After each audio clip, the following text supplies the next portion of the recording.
Hi everybody, Phil from Hybrid Me, or V8 Burble being my online golf name. Doing a video that I hope people might find beneficial. I used to do these back on the channel, believe it or not, rather than just dicking around in the golf sim. And this one's going to be on touchscreen monitors and basically how you can get a better interaction with your sim software. Now, going way back, I did a video showing how you could potentially use an iPad to be an alternative touchscreen display to use within your setup. And at the time, I was using a touchscreen monitor and it was a little bit expensive for the size of TV it is. And I just thought, well, maybe people want an additional display and they might have an iPad hanging around and this would be great. Now, I reckon there's other alternatives that I personally prefer, and I'm going to go through those now. And the main thing for doing the video is, before you buy a touchscreen monitor, whether it's going to be a very expensive large one or one of the kind of 27, 23 inch ones, which are, for 300, 350 pounds, that kind of range, do consider using an IR touchscreen frame, and I'll show you what that is. So essentially in my setup, when I did my golf sim for about 10 years, I was using this touchscreen monitor. I will talk about what's on the screen in a bit. And this is by Handspree. It's a 27-inch touchscreen display. A number of my customers did have these, and the model is HT273, and then there's a lot of letters after. And it's got a power required. It needs to be powered like any TV would display, and then it also has a separate cable which you can use a USB cable going from the display to the PC. That will allow you to use the touchscreen capability, and it's worked very well, and it gives me a 27-inch touchscreen TV. Now the display itself is a little bit more washed out than a really nice high-end LED TV. But when I looked at buying like a 50-inch touchscreen display, you were getting into the £1,000 plus, and it's kind of like commercial grade monitors, interactive touchscreens, that kind of thing. And I did consider buying one, and one of my customers online said, before you do that, have you considered using an IR frame? And I thought, what is that? And essentially that is a frame that you can get in different sizes. Mine's actually stuck here on the front of the TV. So this is the TV. Oh, it's a little bit blurry.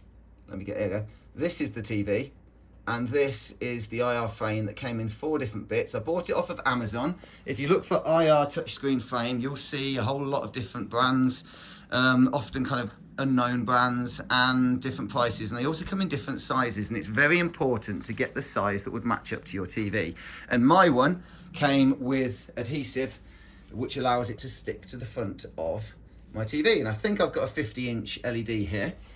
And I built the frame, connected it all up very simply, and it has a USB cable that then plugs into the PC itself. I don't recall if there is a power for it as well. If there is, you obviously need to plug it in. I'm not entirely sure, but not that important for this video. And what that does is allows you to immediately, you have some drivers. I think it picked up the drivers from Windows 10. If not, you install them.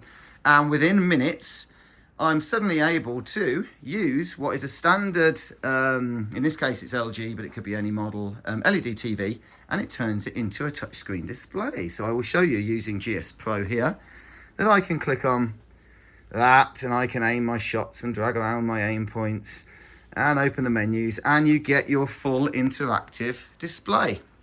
And that cost me, I believe, around somewhere between 100 and 150 pounds. For a 50-inch one, and suddenly I've got a 50-inch display that is touchscreen. It's a much better quality image. I can source the TV that I want, not being constrained by it having to have touchscreen capability. So I highly recommend this. Now, downside is, if you go for something as big as, let's say, a 50-inch TV, and I haven't got it wall mounted, this is all a bit of a makeshift setup. I hope to rebuild it one day.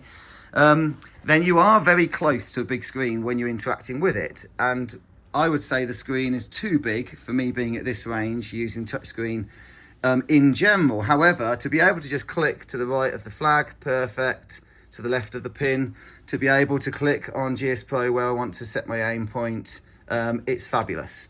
Now, before you just start thinking, brilliant, I'm going to go and buy one, do consider what software you are running. If you are running software that doesn't benefit from being able to click on the screen, like Minimap and GS Pro for aiming, and I would say TGC is an example of that, where a lot of the aiming you have to do is by actually clicking left or right on the keyboard, then you're not going to be able to benefit from using the touchscreen capability in its entirety. So you would still need some kind of like trackpad, or you could go with alternatives, which some people like. And I'm showing the control box by Roxor simply because the chap behind it reached out to me to see if I would like to use one and showcase it on the channel.